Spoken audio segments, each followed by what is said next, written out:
एक ही गुरु के दो शिष्य हैं, सुदामा और कृष्ण, संदीपनी उपाध्याय इनके गुरु जी।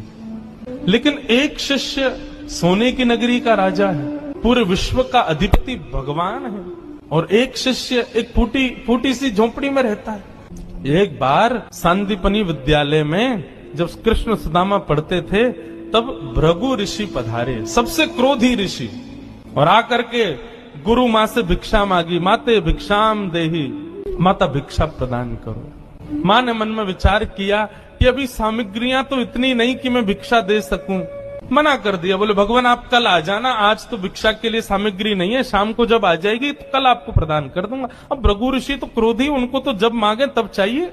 नेत्र बंद करके उन्होंने ध्यान लगा करके देखा, क्या इतनी बड़े गुरुकुल की रसोई में कुछ भी नहीं है। तभी उन्होंने पाया कि वन जाने वाले बालकों के लिए पोटली में मैया ने चने रख रखे हैं कि जो बालक वन में जाएंगे, पुष्प तोड़ के लाएंगे, लकड़ी तोड़ के लाएंगे, वो चने खा लेंगे वन में जाएंगे, तो उनके लिए चने रखे थे। भृगु ऋषि बोले बालकों की ज्यादा चिंता है, एक ऋषि द्वार पर आया उसकी चिंता नहीं है। थोड़ी दूर जाकर के अपने कमंडल के जल से श्रापित कर दिया, जो भी उन चनों को खाएगा वो लक्ष्मीहीन हो जाएगा, उसके जीवन से लक्ष्मी चली जाएगी, वो निर्धन हो जाएगा।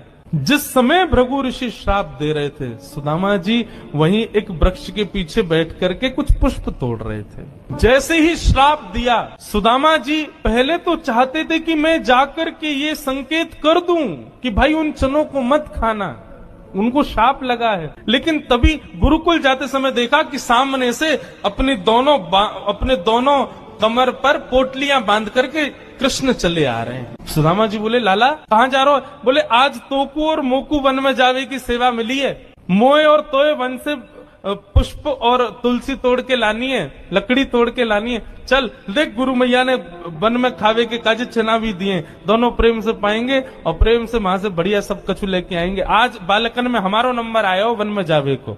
सुदामा जी की नजर पोटलियों पर पड़ी, बोले कन्हैया कहीं खा नहीं ले, फेंक देंगे तो कहीं अंकुरित होके वृक्ष बन गए, कोई भी खाएगा तो लक्ष्मीहीन हो जाएगा, मेरो कन्हैया खा लेगो तो लक्ष्मीहीन है जाएगो। सुदामा जी जिद करने लगे, बोले सुन तू बाकी के सामान रख अपने पास, ये पोटली मोह दे दे मैं बांधू अपने कमर पे। ठाकुर जी बोले क्यों, मैंने बांध तो रखी। बोले तेरो भरोसा ना है, तो को भूख लगेगा तो मेरे बटके ने खा जाएगा, मोकूद है, जब भूख लगेगी तो दोनों बांट के खाएंगे। और जिद करके सुदामा जी ने दोनों पोटली अपने पास रख ली। वन में वृक्षों की लकड़ी तोड़ रहे हैं, पुष्प तोड़ रहे हैं, फल तोड़ रहे हैं। सुदामा जी मौका ढूंढ रहे हैं, कब मौका मिले मैं भागूं एकांत में चने खा लूं। तभी जोर की बारिश होने लगी। बारिश के कारण ठाकुर जी तो एक वृक्ष के नीचे जाकर के खड़े हो गए। अरे आजा सुदामा यहीं खड़ो है जा, बहुत वर्षा है रही है। पर सुदामा जी एक बगल में एक और विशाल वृक्ष था, उसके ऊपर चढ़ गए, डाल पर जाकर के बैठ गए। वर्षा हो रही थी, ठाकुर जी एक वृक्ष के नीचे खड़े हैं, दूसरे वृक्ष के ऊपर सुदामा जी बैठे हैं। सुदामा जी बोले यही सही समय है, और पोटलियां खोल करके सुदामा जी खाने लगे। ठाकुर जी ने देखा, ए सुदामा मेरे उचना है बा में, खा मत जाइयो, रुक जा वर्षा रुकन दे, मैं हूं आ रहा हूं ऊपर। लेकिन सुदामा जी के नेत्रों से आंसू गिर रहे हैं। बोले लाला तू सदा प्रसन्न रहे, मेरे बट की लक्ष्मी भी तेरे पास आ जाए, तेरे जीवन में कभी कोई कष्ट नहीं आवे, मेरे लाला को कभी रोनो नहीं पड़े, कभी उदास नहीं हो, कभी दुखी नहीं हो, यही मेरी मित्रता को उपहार मैं अपने कृष्ण को देना चाहूं। और उपहार के रूप में सुदामा जी ने मानो अपने जीवन में प्राप्त होने वाली समस्त लक्ष्मी भी श्री कृष्ण के चरणों में पधरा दी, और दोनों पोटली के चने स्वयं सुदामा जी खा गए। द्वारिकाधीश कृष्ण उस दिन तो सोच रहे थे कि सुदामा तूने एक बार भी विचार नहीं किया कि मेरे भी चने थे उसमें, पा गया। सुदामा जी क्षमा मांगने लगे, बोले माफ कर दे लाला, भूख ज्यादा लगी हमारे, खा गए हो। लेकिन वास्तविकता कौन जाने। सुदामा जी महाराज फटी टूटी झोपड़ी में रहते हैं, उधरी हुई धोती पहनते हैं, अन्न जल का तो कोई ठिकाना ही नहीं है, ऐसे घर में रहते हैं। पत्नी बोली द्वारिकाधीश आपके मित्र हैं, आप जाते क्यों नहीं कभी उनसे मिलने? सुदामा जी बोले कहीं मेरी दशा देख करके कोई ये ना सोचे गरीब है, भिखारी मांगने आया, इसलिए मुझे अजीब लगता है। और दूसरी बात ये कि मैं कृष्ण का सखा हूं, अब कृष्ण तो बढ़िया राजकीय वेश में रहता है, अब मैं ऐसे रहता हूं, कोई मुझे देख करके कहीं ये ना सोचे ये कैसा सखा ठाकुर जी का, इसलिए मुझे लगता है कि मैं यहीं से ही उनको भज लूं, उनके पास ना जाऊं। सुदामा जी की पत्नी ने सौगंध दे दी, तुम्हें मेरी सौगंध है, जाओ द्वारिकाधीश से मिलके आओ। पत्नी की सौगंध मान करके सुदामा जी आज विचार करने लगे, जाऊं? कृष्ण ये तो नहीं सोचेगा कि कहां से आ गया, कुछ मांगने आया है। कृष्ण तो नहीं सोचेगा, लेकिन उसकी पटरानियां, उसके राज्य के लोग, महामंत्री आदि, ये सब तो नहीं सोचेंगे। सुदामा जी को बहुत संकोच हो रहा है, लेकिन पत्नी की सौगंध है तो निकल पड़े। पत्नी ने 4 घरों में जाकर के अलग अलग एक एक मुट्ठी चावल लिए, जानबूझ। क्यों? ताकि जब ये पोटली द्वारिकाधीश देखेंगे तो अलग अलग प्रकार के चावलों को देख के पहचान जाएंगे कि एक दाना भी सुदामा के घर का नहीं है। थोड़ी तो कृपा करेंगे मेरे ऊपर। सुदामा जी पोटली दबाए निकल पड़े। सुदामा जी महाराज धीरे धीरे चल करके द्वारिका की ओर जा रहे हैं। चलते चलते महीनों बीत गए सुदामा जी को। तभी एक व्यक्ति से बोले, भैया द्वारिका नगरी कितनी दूर रह गई है अभी यहाँ से? व्यक्ति हंस करके बोला, भगवान आप गलत आ गए हो। बोले गलत? कितनी दूर आ गए? बोले अभी आप कम से कम 50 कोस और पीछे जाओ, वहां से एक रास्ता मुड़ेगा, वो द्वारिका को जाता है, आप तो कहीं और पहुंच जाओगे अभी। सुदामा जी महाराज बोले, भले पधारे भैया द्वारिकाधीश। चलते चलते चलते मैं तो वैसे ही आधो जाऊंगा, मुंह तो लगे मेरे प्राण ही निकल जाएंगे, मैं द्वारिका पहुंच ही ना पाऊंगा।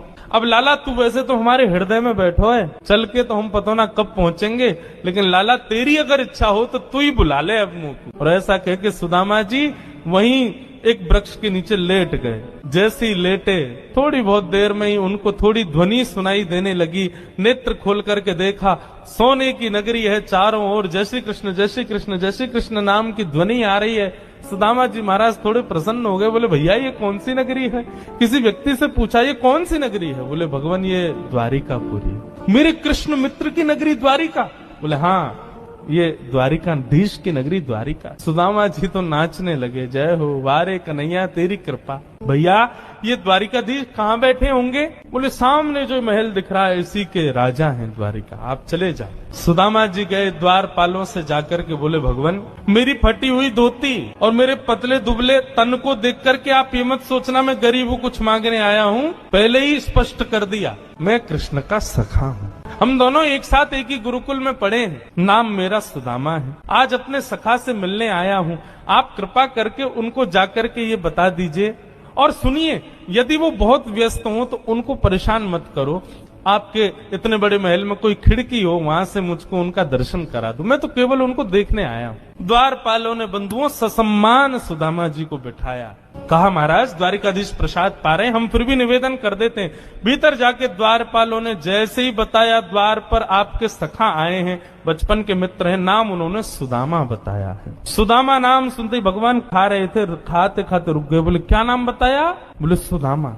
मेरे बचपन के सखा सुदामा आए हैं बाहर? बोले हाँ नाथ सुदामा जी आए। आप प्रसाद पा लीजिए, हमने उनको कह दिया है आप जब निवृत्त हो जाएंगे तब दर्शन कराएंगे। भगवान बोले प्रसाद ये आवश्यक है? मेरे मित्र आए सखाए बाहर खड़े, तुम उनको बाहर ही छोड़ के आ गए। भगवान आज पहली बार बीच प्रसाद से उठ गए, दौड़े। महामंत्री सेना के भगवान आज पहली बार बीच प्रसाद से उठ गए, दौड़े। महामंत्री सेनापति पत्नियां सब दौड़ रही हैं। ऐसा कौन आ गया जिसके लिए भोजन छोड़ के भागे? द्वार पर दीनहीन सी अवस्था है, सुदामा जी खड़े। भगवान ने जाकर के हृदय से लगा ली। बार बार उनके मुख को देखते हैं, फिर हृदय से लगाते हैं, फिर देखते हैं, फिर हृदय से लगाते हैं। अपने गले में गलवैयां डाल करके लेकर के चल रहे हैं। फिर चलते चलते पता नहीं क्या होता है, ठाकुर जी फिर रोकते हैं, फिर हृदय से लगा लेते हैं, फिर चलते हैं, फिर हृदय, बार बार हृदय से लगा रहे हैं और रोने लग रहे हैं ठाकुर जी। रुक्मणी आदि पटरानियों ने ऐसा दृश्य पहले द्वारिका में कभी नहीं देखा। सुदामा जी को ले जाकर के द्वारिका के सिंहासन पर बिठाया, से सुदामा जी के चरणों को धोया और संपूर्ण जल द्वारिका के चारों दिशाओं में छिड़क दिया। बोले हमारी द्वारिका पवित्र हो जाएगी। सुदामा जी के चरणों का चरणामृत। सुदामा जी कह रहे हैं लाला मैं इन सबके योग्य ना हूं, ये सब कहा कर रहा हो भैया। ठाकुर जी बोले आप किसके योग्य हो और कौन किसके योग्य? मुझसे बढ़िया कोई नहीं जानता, चुपचाप बैठे रहो, जो कर रहे हैं करने दो। जो लक्ष्मी सदा के लिए विहीन हो गई थी, उसे वही लक्ष्मी आज सुदामा जी के चरण पहुंच रही है। भगवान की सुदामा जी की थोड़ी मैत्री चर्चा हुई। सुदामा जी से भगवान ने पूछा, सुदामा जी ब्याह हो गए आपके? बोले हाँ लाला है क्यों ब्याह? बोले ब्याह कर लिया, हमको नहीं बुलाया? बोले लाला कर्जा लेके ब्याह कियो और आप ब्याह में भी सबन को भोजन करावे के चक्कर में मैं और तेरी भाभी तो भूखे ही रहे। 4 दिन बाद पड़ोसी ने आके भोजन दियो तब जाके तो पेट भरो। अब वहां में तो को बुलाते तो लाला तो पवानो तो बहुत दूर की बात, अब तू आतो तो तेरे संग घोड़ा आते, सैनिक आते, इनको ही नहीं पवा पाते, ऐसे ब्याह में फिर हम कैसे बुलाते लाला, हमारे निमंत्रण ना दियो। मेरी छोड़ लाला, तू बता तेने ब्याह कर लियो?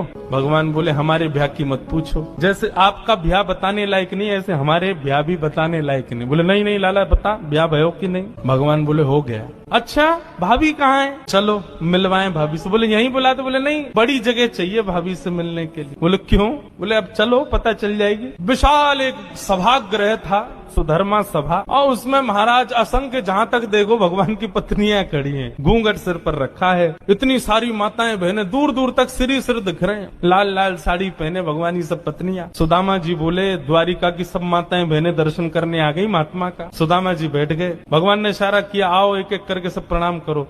मैं रुक्मणी प्रणाम, देवी चरसो भाग्यवती रहो। मैं जामवती प्रणाम, देवी चरसो भाग्यवती रहो। मैं सत्यभामा प्रणाम, देवी चरसो भाग्य। मैं कालिंदी प्रणाम, देवी चरसो भाग्यवती रहो। मैं भद्रा, मैं लक्ष्मणा, सब प्रणाम करती हुई 500 पत्नियां प्रणाम कर गई भगवान के। जब 1000 पत्नियां प्रणाम कर गई, ठाकुर जी खड़े खड़े देख रहे थे। सुदामा जी बोले लाला यहाँ पे आइयो, कितनी और हैं अभी? भगवान बोले 16,108। अच्छा लाला ये सब अपनी है? भगवान बोले हाँ सब अपनी। वाह लाला तेरे इतने सारे ब्याह किए, 16,108। अरे भैया हमें एक में ही बुला ले तो हम भी आ जाते मालपुआ खावे। हमने एक कियो वहां में नहीं बुलाया, तू नाराज है क्यों? तेने इतने सारे कि एक में ही बुला ले तो। ठाकुर जी बोले कितने ब्याहों में तो मैं भी नहीं गया था, मेरे बिना ही ब्याह है गयो, बिना दूल्हा के ही बारात चल गई। बोले लाला देख पतलो दुबलो सो में सुदामा 500,000 पत्नियां प्रणाम कर गई, मेरे तो अभी से बीपी हाई है गो। लाला 16,000 उनको आशीर्वाद दूंगा तो मुंह तो लगा मेरे प्राण ही निकल जाएंगे। एक काम कर, पत्नी तो 16,108 है, पति तो अकेलो तू ही है ना? बोले हाँ। एक काम कर तू मुंह को प्रणाम कर, मैं तू को आशीर्वाद दे दूं। अधीश दंडवत कर रहे हैं और सुदामा जी दोनों भुजा से आशीर्वाद दे रहे हैं। इस दृश्य को देख करके द्वारिका के लोग बलियां लेने लगे। जय हो, धन्य है हमारे द्वारिकाधीश। एक ब्राह्मण को कितना सम्मान देना चाहिए, द्वारिकाधीश से सीखो। अपने राज सिंहासन पर बैठा दिया, ये भी विचार नहीं कर रहे हैं कि मैं द्वारिकाधीश हूँ, मैं जगत नियंता जगदाधार हूँ। साष्टांग दंडवत प्रणाम कर रहे हैं सुदामा जी को। सुदामा जी उनको आशीर्वाद दे रहे हैं।